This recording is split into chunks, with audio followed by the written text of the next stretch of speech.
నేను మీ విషయంలో మేలే చేస్తాను గాని తప్పెందుకు చేస్తానమ్మా? వీటిని గుడి బయటికి పంపించేయండి. మీరు కంగారు పడకండి మావయ్య. వీటి వలన గతంలో మాకు ఎంత మేలు జరిగిందో మీకు తెలిసిందే కదా. ఏదైనా ప్రమాదం జరుగుతుందని తెలిసిన చోటికే వస్తాయి. ఒకవేళ నీకేదైనా ప్రమాదం ఉందేమో. నాకేం అర్థం కావట్లేదమ్మా. తొందరగా వీటిని దూరంగా వెళ్ళమని చెప్పండమ్మా. చిలకమ్మకు మాటలొచ్చినప్పుడు మనతో ప్రతి విషయాన్ని చెప్పేది. ఇప్పుడు చెప్పుకోలేకపోతుంది. చూడమ్మా, ఇంకా నన్ను పొడుస్తూనే ఉంది. చిలకమ్మ, అలా చెయ్యొద్దు, తప్పు కదా. నాగమ్మ, మావయ్యను చూసి ఎందుకు బుసగొడుతున్నావు? ఇది మంచి పద్ధతి కాదు. మావయ్య మన మేలు కోరుకునేవాడు, అర్థమైందా? మీ వల్ల పూజకి ఇబ్బంది అవుతుంది. దయచేసి బయటికి వెళ్ళండి. లేదంటే దూరం నుంచి పూజని చూడండి. మమ్మల్ని అయితే బాధ పెట్టకండి. వెళ్ళండి.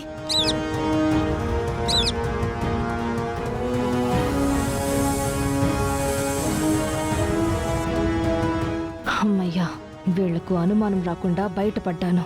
పూజకు అంతరాయం కలిగినందుకు క్షమించండి. పర్వాలేదమ్మా. నాగమ్మ చిలకమ్మలు ఏం చెప్పాలని వచ్చుంటాయి? మావయ్యని ఎందుకు ఇబ్బంది పెట్టాయి?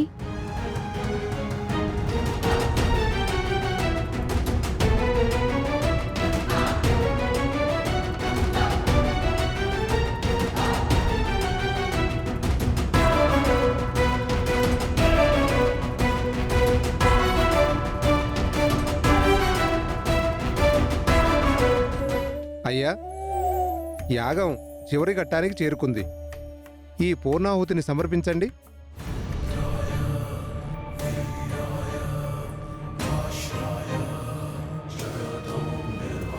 మీరు కూడా పట్టుకోండమ్మా.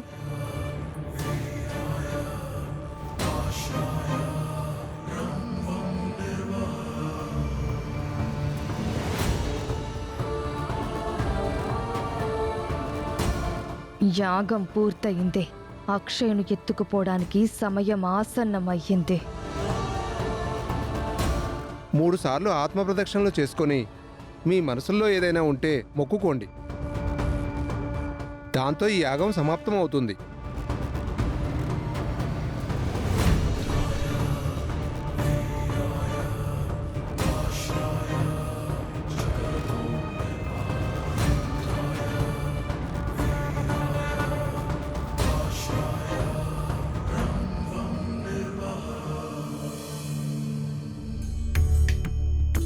ఇప్పటి వరకు బావ ఎన్నో గండాలని దాటాడు. ఇక మీదట ఎటువంటి గండం నా బావ దరి చేరకూడదు. అలాగే నా బిడ్డ కూడా క్షేమంగా ఉండాలి. తొందరలో నా భర్త, నా అత్త అందరూ నన్ను, నా బిడ్డని అర్థం చేసుకోవాలి. ఎన్నో రోజుల నుంచి మానసికంగా ఇబ్బంది పడుతున్నాను. అందరూ ఉన్న ఒంటరివాణ్ణయ్యాను. నా లైఫ్కి సంబంధించిన ముఖ్యమైన విషయాన్ని రాబోయే రిపోర్ట్సే తెలియజేస్తాయి. అవి నాకు అనుకూలంగా వచ్చేలా దీవించు. అమ్మా నాన్నలు తొందరగా కలిసిపోవాలి. నాకున్న ఏకైక కోరిక అదే. యాగం ఆరంభంలో నేను చెప్పిన విధంగా మీరిప్పుడు అమ్మవారికి అభిషేకం చేయవలసి ఉంటుంది. అయితే నేను వెళ్ళి బిందెతో నీళ్లు తీసుకుని వస్తాను. మీరు అమ్మవారి దగ్గరికి పదండి. నేను వెళ్తానులేమ్మా. పూజ పూర్తయింది కదా, నేను ఖాళీగానే ఉన్నాను కదా. పాపం అక్షయ నీకు శ్రమ లేకుండా చేయాలని ఆశపడుతుంది. కాదనకమ్మా, నేను జాగ్రత్తగా తీసుకువెళ్తాను. సరే అన్నయ్య. పదమ్మా. ఉమ్.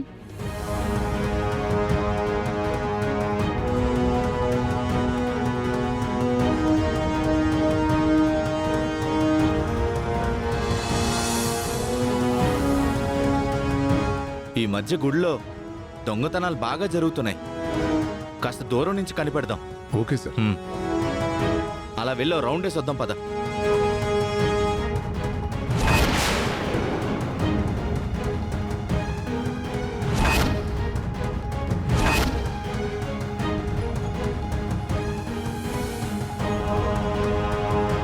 ఏమయ్య అక్కడ చూడు, అక్కడెవరో పడుకొని ఉన్నారా పడిపోయి ఉన్నారా చూద్దాం, పద.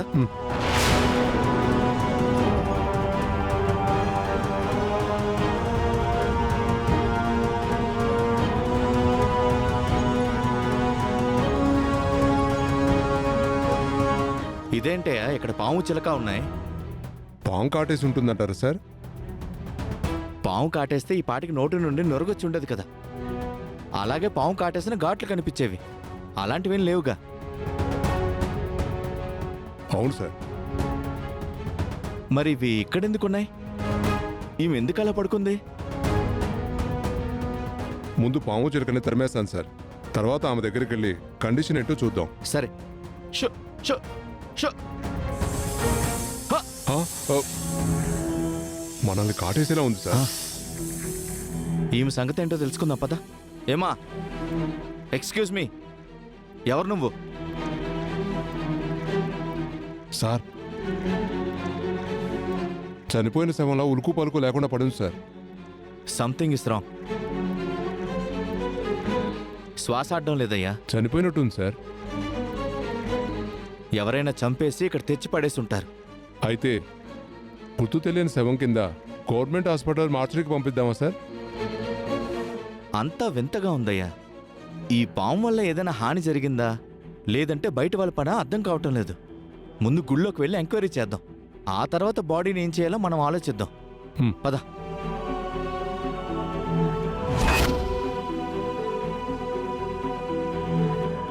అమ్మ ఆగండి, అక్కడ ఒక ఆవిడుంది చూసారా? ఆవిడేమైనా మీకు తెలుసా? తెలీదు సార్. వెళ్ళండి అమ్మా. అమ్మ ఒక్క నిమిషం ఆగండి, అక్కడ ఒక ఆవిడుంది కదా, మీకేమైనా తెలుసా? తెలీదు సార్. వెళ్ళండి. ఆగండి అమ్మా, అక్కడ ఒక ఆవిడుంది చూడండి, మీ తాలూకా? లేదు సార్. వెళ్ళిపోండి. అమ్మ ఒక్క నిమిషం, అక్కడ ఒక ఆవిడుంది కదా, మీకేమైనా తెలుసా? తెలీదు సార్. వెళ్ళండి.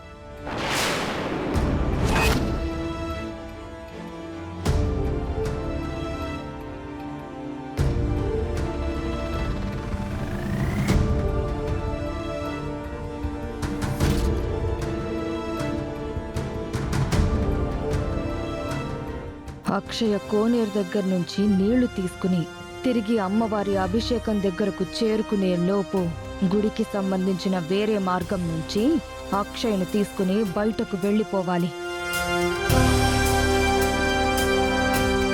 మీ అమ్మా నాన్నలతో కలిసి పూజ చేసుకుంటున్నావని ఆనందపడిపోతున్నావేమో. పిచ్చి అక్షయ, కాసేపట్లో నీ బతుకు నా చేతుల్లో నాశనమైపోతుంది. నిన్ను పల్లెటూరులోని శవాల కోట దగ్గరకు తీసుకుని వెళ్తాను. నా అమ్మవారి ముందు పూజ చేస్తాను. పూజ అనంతరం కాపాలికకు నిన్ను బలిస్తాను. నీ తలను నైవేద్యంగా పెడతాను. నీ రక్తంతో అభిషేకం చేస్తాను.